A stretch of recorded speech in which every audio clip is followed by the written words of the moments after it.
Well, now as we move forward, as I said, Josiah's death, this was a very tragic event for Judah for a number of reasons.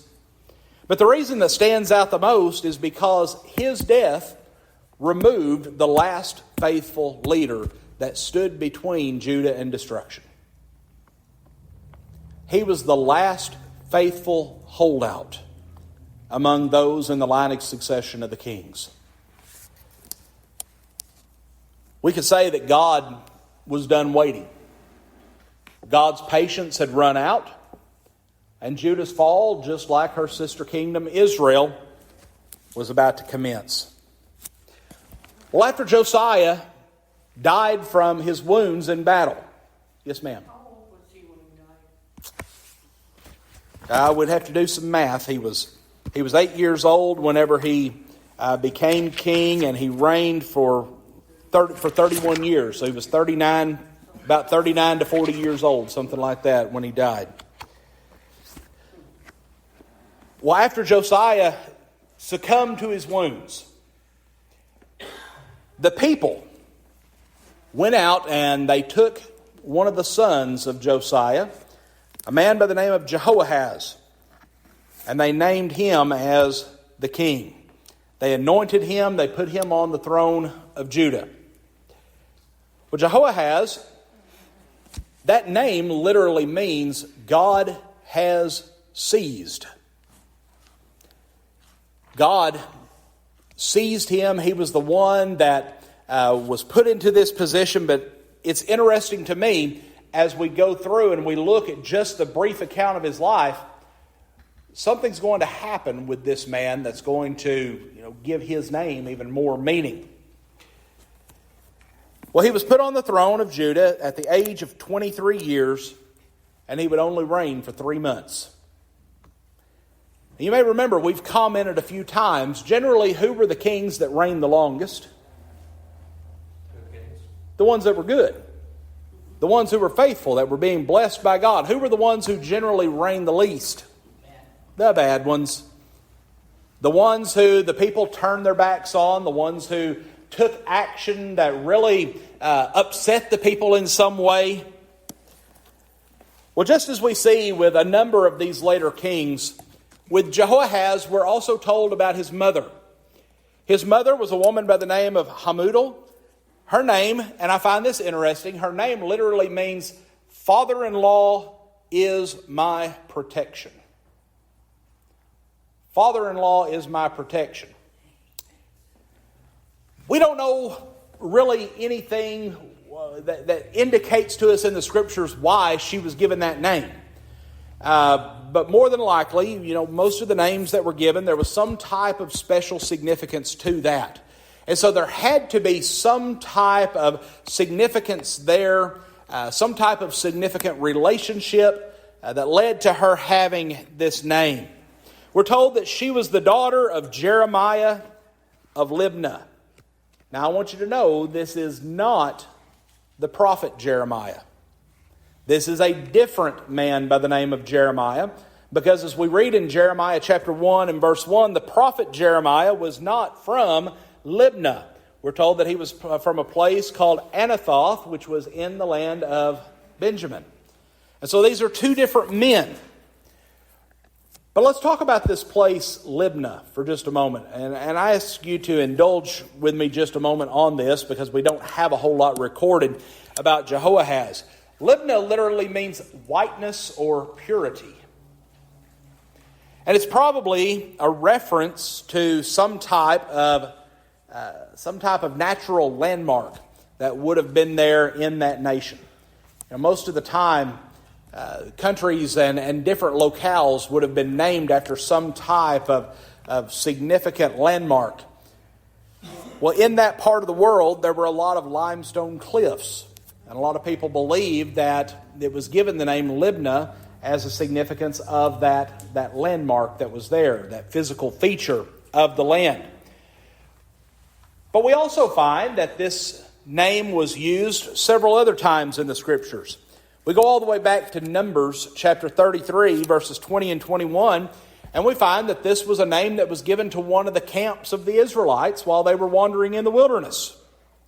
In Joshua 10:29 and 12:15, we find that this was also the name of a Canaanite city that Joshua and the Israelites conquered as they came into the land of Canaan. In Joshua 21:13 and also 1 Chronicles 6 and verse 57, we find that this was one of the cities that was given to the tribe of Levi as one of their tribal possessions.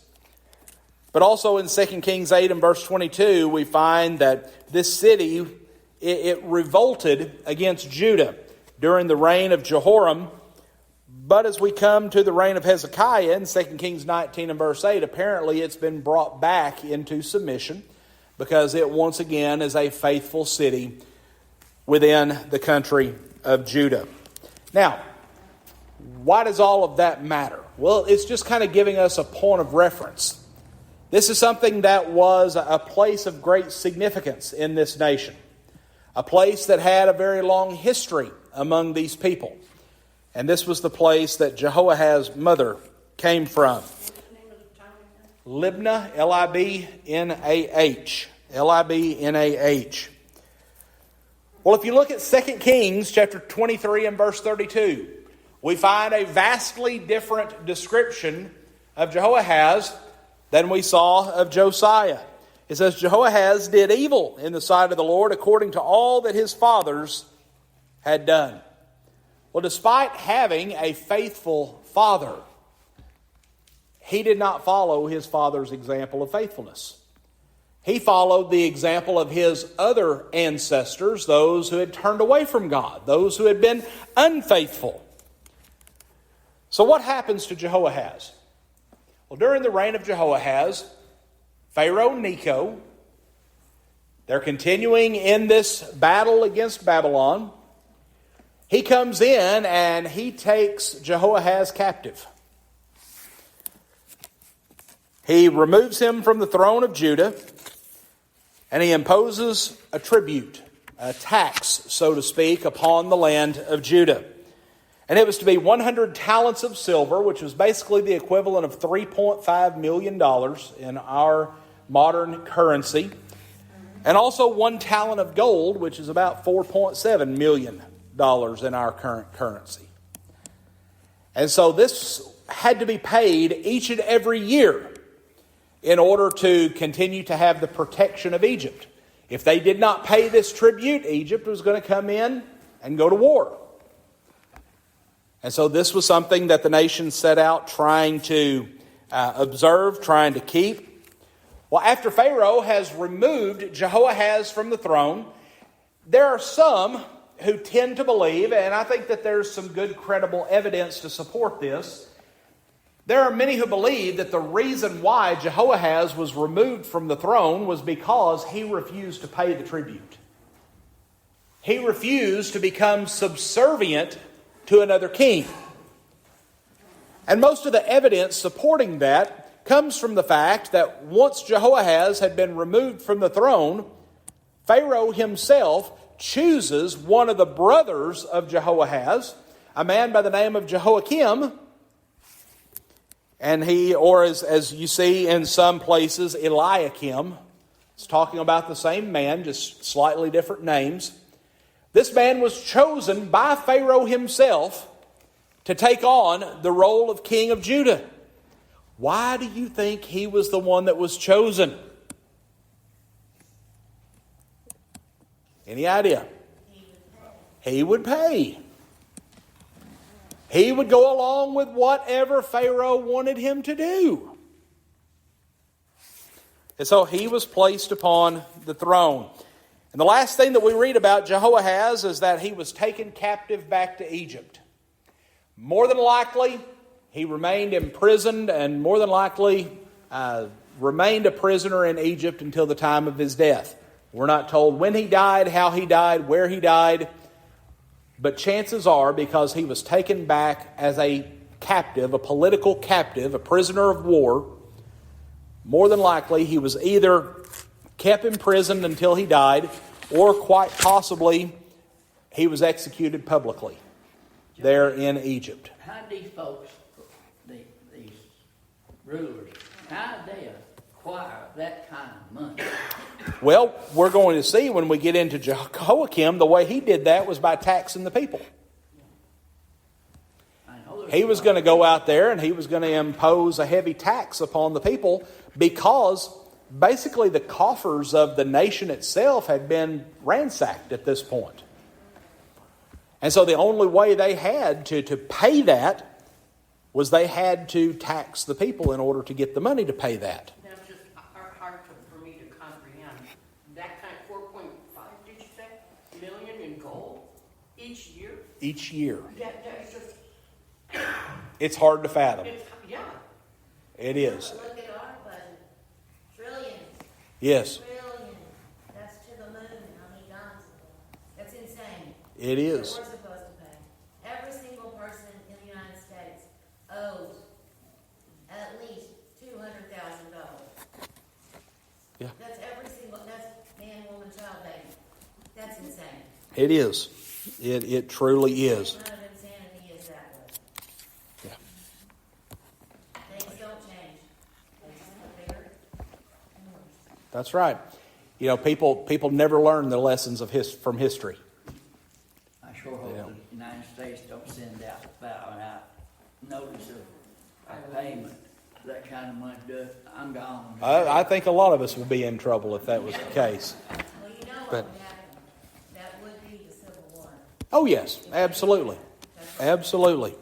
Because nobody's going to do it. That's right. So what lesson can we learn from Jehoahaz? Well, I think there's one primary lesson we can learn from him. Folks, when it's our time to lead, we need to be ready. When it's our time to step up, we need to be willing to take the reins. More than likely, Jehoahaz was caught off guard. Remember how his father died. He died in battle. Chances are he did not expect that to happen. And so when he was thrust into this position of king, he was not ready for that. He probably thought that he had a number of years left before it would be time for him to step up. His father was in the prime of his life, 39, 40 years old. I don't believe anybody that goes to war expects to be killed. No, absolutely It not. drives you out of your mind. Yeah, When I was in Vietnam, there was people dying all around me, and I was young and stupid. I didn't think it was going to happen to me. I know who took care of that, but Yeah. God, it wasn't me. But That's right. you don't expect to die. If you expect to die, don't go. that's right. Absolutely. But then let's stop and let's think about this point that I'm making here. Jehoahaz wasn't ready to serve. He didn't know it was his time, but suddenly that was thrust upon him. Well, folks, we need to realize that there is coming a day, or possibly that day has already come for some of you, when more responsibility is going to be placed upon your shoulders. You're going to suddenly become the patriarch of the family. You're suddenly going to become the boss at work. You're suddenly going to be the one who is seen as the leaders in the church. That older generation is going to pass away, and you're the one that's now going to be standing in the place of leadership. We got to be prepared. We have to be ready when that time comes, because we don't know when that time is going to be. You go back to Josiah, do you think Josiah believed at 8 years old he was going to become king? No. We have to prepare ourselves to be ready to lead, because the day is coming when, it's going to be our turn. It's going to be our place. We're going to be the leaders of our family. We're going to be the leaders of our community. We're going to be the leaders in the church. We've got to be ready for that. That's why it's so important these young men that are taking part in the services. Absolutely. How important that is. Because old geezers like me and some of them behind me back there, we're going to die off. And I can say this, soon, soon maybe 5 years, maybe 10 years. But what is 10 years compared to 82? That's right. You know. That's right. So the point that I'm making with this is we need to be prepared, because there will come a time, if we've not already reached that point, there will come a time when we will be expected to take on additional responsibility. When it will be our role, our job, to be the ones to step up. We need to be prepared.